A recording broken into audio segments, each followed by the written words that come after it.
Good morning. Thank you for joining me today. This morning we'll be in Joshua chapter 15, verses 1 through 63, which I imagine is the whole chapter.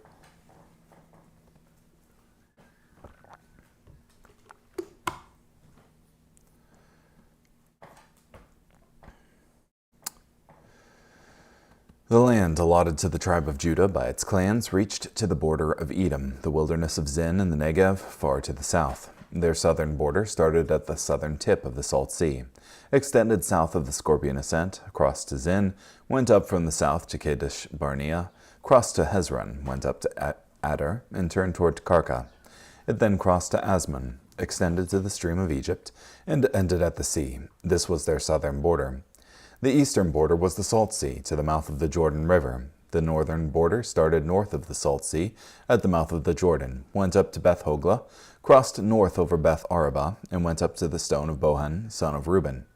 It then went up to Deber from the valley of Acre, turning northward to Gilgal, which is opposite the pass of Adumim, south of the valley, crossed to the waters of En-Shemesh, and extended to En-Rogel. It then went up to the valley of Beth Hinnom, to the slope of the Jebusites on the south, that is Jerusalem, going up to the top of the hill opposite the valley of Ben Hinnom to the west, which is at the end of the valley of the Rephaites to the north.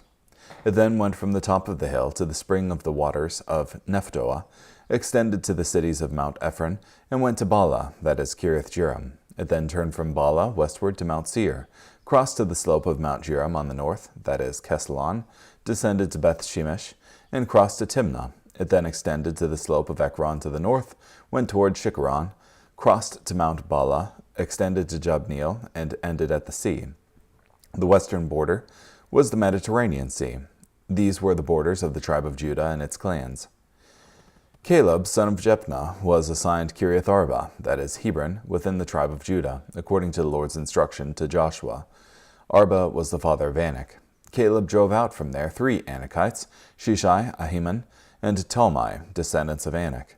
From there he attacked the people of Deber. Deber used to be called Kiriath-Sepher. Caleb said, "To the man who attacks and captures Kiriath-Sepher, I will give my daughter Achsah as a wife." When Othniel, son of Kenaz, Caleb's brother, captured it, Caleb gave Achsah his daughter to him as a wife. One time, Achsah came and charmed her father so that she could ask him for some land. When she got down from her donkey, Caleb said to her, "What would you like?" She answered, "Please give me a special present. Since you have given me the land in the Negev, now give me the springs of water." So he gave her both upper and lower springs. This is the land assigned to the tribe of Judah by its clans. These cities were located at the southern extremity of Judah's tribal land, near the border of Edom: Kabzeel, Eder, Jagur, Kina, Dimnah, Adabah, Kedesh, Hazer, Ithnan, Ziph, Telam, Beloth, Hazer, Hadattah, Kiriath Hezron, that is Hazor, Amam, Shema, Moladah, Hazer-Gada, Heshbon, Beth Pelet, Hazer Shual, Beersheba, Biziathiah, Bala, Lim, Ezem, Eltalad, Kessel, Hormah, Ziklag, Madmana, Sansana, Laboath, Shilhim, Ain, and Rimmon, a total of 29 cities and their towns. These cities were in the lowlands: Eshtaol, Zorah, Ashnan, Zanoah, En-Ganim, Tapua, Edom, Jarmuth, Adullam, Soko, Azekah, Sharaim, Adathaim, and Gederah, or Gederathaim, a total of 14 cities and their towns: Zenan, Hadashah, Migdal-Gad, Dilan, Mizpah, Joktheel, Lachish, Bosketh, Eglon, Kabon, Lamas, Kittish, Gedereth, Beth Dagon, Naamah, and Makkedah, a total of 16 cities and their towns: Libnah, Ether, Ashnan, Iftah, Ashna, Nezib, Keilah, Achzib, and Marashah, a total of 9 cities and their towns: Ekron and its surrounding towns and settlements. From Ekron westward, all those in the vicinity of Ashdod and their towns: Ashdod with its surrounding towns and settlements, and Gaza with its surrounding towns and settlements, as far as the stream of Egypt in the border of the Mediterranean Sea. These cities were in the hill country: Shamir, Jatir, Soko, Dana, Kiriath Sana, that is Deber, Anab, Eshtemoh, Anim, Goshen, Holon and Gilo, a total of 11 cities and their towns. Arab, Duma, Eshen, Janim, Beth Tapua, Aphekah, Humta, Kiriath Arba, that is Hebron, and Zeror, a total of 9 cities and their towns. Maon, Carmel, Ziph, Juttah, Jezreel, Jokdeam, Zanoah, Cain, Gibeah, and Timnah, a total of 10 cities and their towns. Hulhul, Beth Zur, Geder, Marath, Beth Anath, Eltekon, a total of 6 cities and their towns. Kiriath Baal, that is Kiriath Jearim, and Rabbah, a total of 2 cities and their towns. These cities were in the desert: Beth Araba, Middin, Sekah, Nibshan, the city of Salt, and En-Gedi, a total of 6 cities and their towns. The men of Judah were unable to conquer the Jebusites living in Jerusalem. The Jebusites live with the people of Judah in Jerusalem to this very day.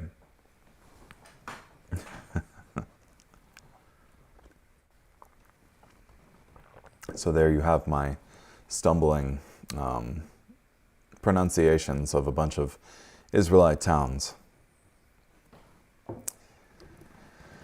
But yeah, apparently this was all the land that was allotted to the tribe of Judah.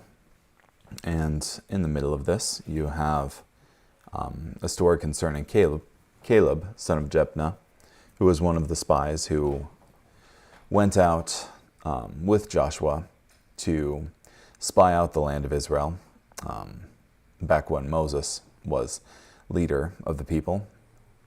And they came back with a good report, but the rest of the spies came back with a bad report. The rest of the spies were struck with disease.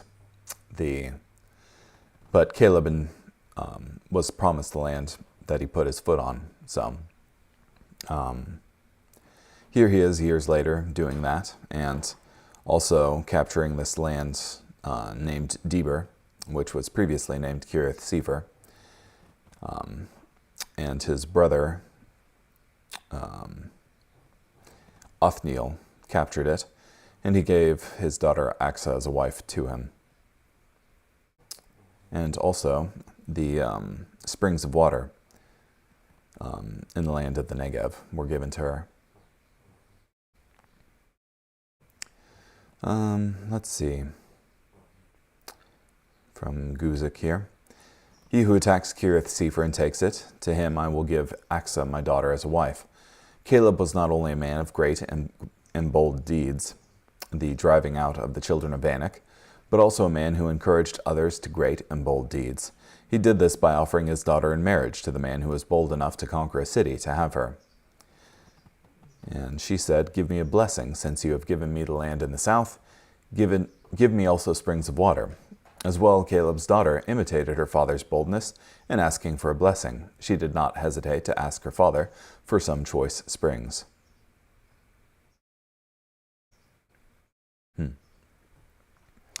As for the Jebusites, the inhabitants of Jerusalem, the children of Judah, could not drive them out, but the Jebusites dwell with the children of Judah at Jerusalem to this day.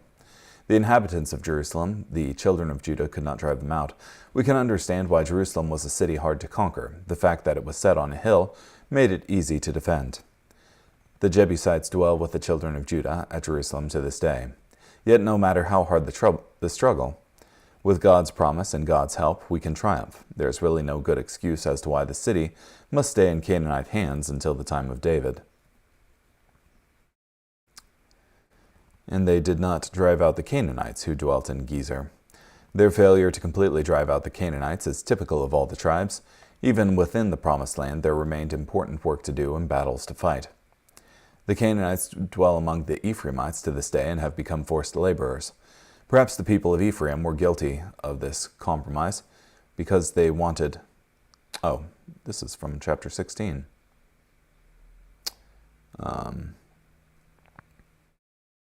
Because they wanted forced laborers. Interesting. So you had here Judah having some of the Canaanites still in their land.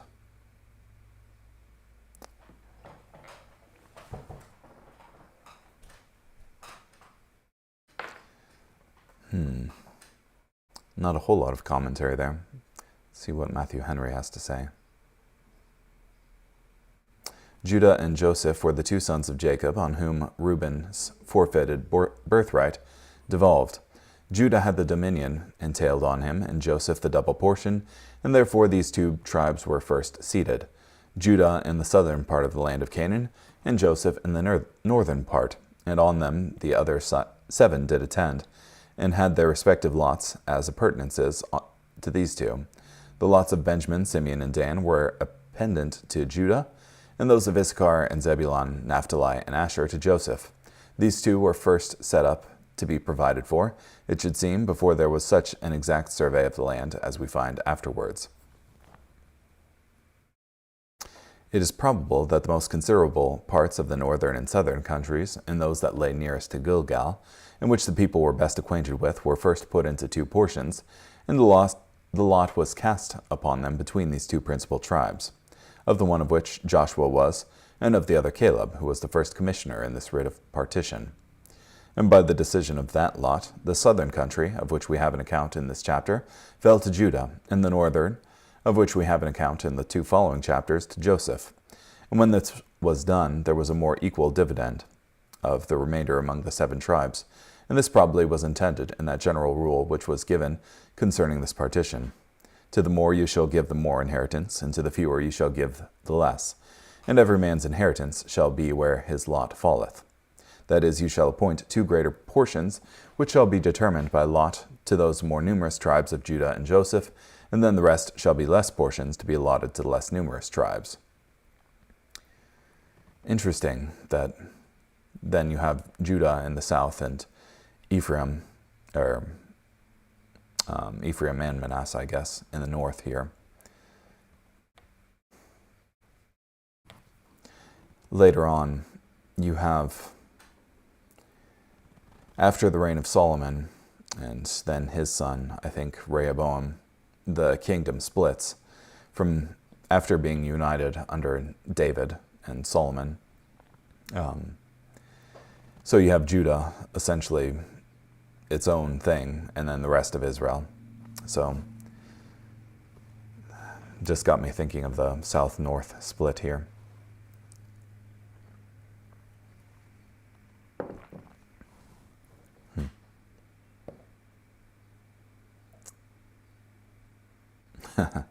The historian seems pleased with every occasion to make mention of Caleb and to do him honor, because he had honored God in following him fully.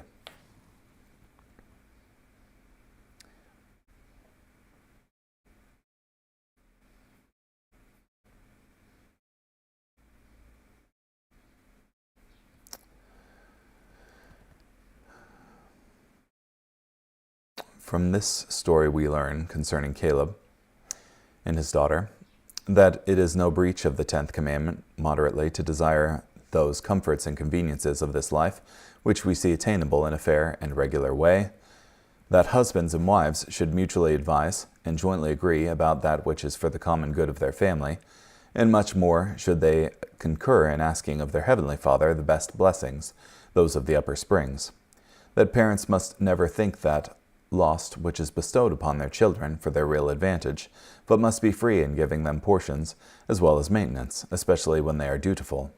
Caleb had sons, and yet gave thus liberally to his daughter. Those parents forget themselves in their relation who grudge their children what is convenient for them when they can conveniently part with it.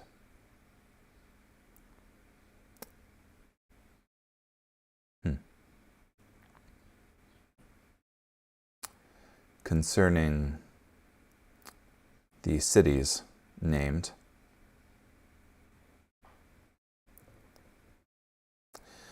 some that are said to be the uttermost cities toward the coast of Edom. Here are 38 named, and yet said to be 29, because 9 of these were afterwards transferred to the lot of Simeon, and are reckoned as belonging to that, as appears by comparing. Therefore those only are counted which remained to Judah. Others that are said to be in the valley are counted to be 14, yet 15 are named. But it is probable that Gedera and Gederothaim were either 2 names or 2 parts of one and the same city. Now here we do not find Bethlehem, which was afterwards the city of David, and was ennobled by the birth of our Lord Jesus in it. But that city, which at the best was but little among the thousands of Judah, except that it was thus dignified, was now so little as not to be accounted one of the cities, but perhaps was one of the villages not named. Christ came to give honor to the places he was related to, not to receive honor from them. Jerusalem is said to continue in the hands of the Jebusites, for the children of Judah could not drive them out through their sluggishness, stupidity, and unbelief. Had they attempted it with vigor and resolution, we have reason to think God would not have been wanting to them to give them success, but they could not do it, because they would not. Jerusalem was afterwards to be the holy city, the royal city, the city of the great king, the brightest ornament of all the land of Israel. God has designed it should be so. It may therefore be justly looked upon as a punishment of their neglect to conquer other cities which God had given them, that they were so long kept out of this.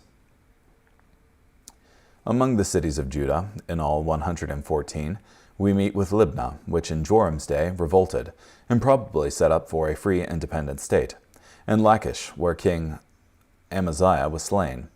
It led the dance in idolatry. It was the beginning of sin to the daughter of Zion. Gilo, Ahithophel's town, is here mentioned. Ahithophel was the advisor to King David, I want to say, or at least one of his mighty men. And Tekoa, of which the prophet Amos was, and near which Jehoshaphat obtained that glorious victory, and Marishah, where Asa was a conqueror. Many of the cities of this tribe occur in the history of David's troubles. Adullam, Ziph, Keilah, Maon, and Gedi, Ziklag, here reckoned in this tribe, were places near which David had most of his haunts. For though sometimes Saul drove him out from the inheritance of the Lord, yet he kept as close to it as he could. The wilderness of Judah he frequented much, and in it John the Baptist preached, and that there the kingdom of heaven commenced. The riches of this country no doubt answered Jacob's blessing of this tribe, that he should wash his garments in wine. And in general, Judah, thou art he, whom thy brethren shall praise, not envy. Anywho, thank you so much for listening and joining me today. Hope you have a great day. Bye.